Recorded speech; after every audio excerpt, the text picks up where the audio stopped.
மக்கள் நினைச்சா என்னனாலும் பண்ண முடியும். மக்கள் நினைச்சா இந்த ஆட்சியவே ஆட்சி கட்டுல இருந்து அகற்ற முடியும் அப்படின்ற விஷயம் வந்து சேகர் பாபு அவர்களுக்கு தெரியாதா சார்? சேகர் பாபு மட்டும் இல்ல. இப்ப ராஜகண்ணப்பன் இருக்காருல்ல அமைச்சர். அவருக்கும் தெரியும். ஒரு காலத்துல 91 டூ 96ல இது சேகர் பாபு மாரி தான் ராஜகண்ணப்பன் ஆடிட்டு இருந்தாரு.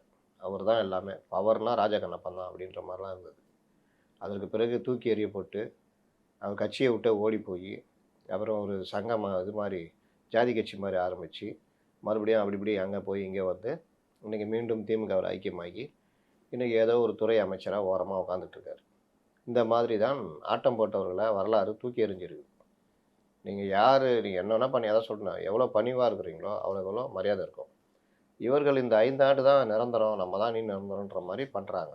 குறிப்பாக இவர்கள் எடுத்த சர்வேலயே கிட்டத்தட்ட 16 தொகுதிகள் சென்னையிலேயே பெரிய சிக்கல சந்திக்கிறாங்க. குறிப்பாக விஜய் பிரிக்கின்ற வாக்குகள், ஒருவேளை தனியா நின்னாருன்னா, அவர் பிரிக்கின்ற வாக்குகள் திமுகவுடைய வெற்றியை முற்றிலும் காலி பண்ணுது அப்படின்னு ஒரு சர்வே.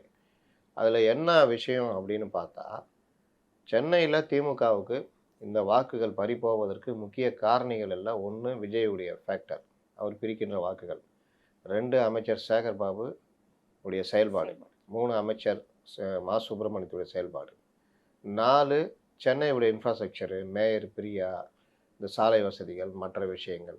5 இவர்கள் காவல்துறை இந்த மாரி கட்சியினருடைய பண்ற விஷயங்கள். இது எல்லாம் சேர்ந்து தான் சென்னையில கோட்டைன்னு சொல்ற திமுக கோட்டைன்றதுல ஓட்டை விழுந்திருக்குது அப்படின்றாங்க.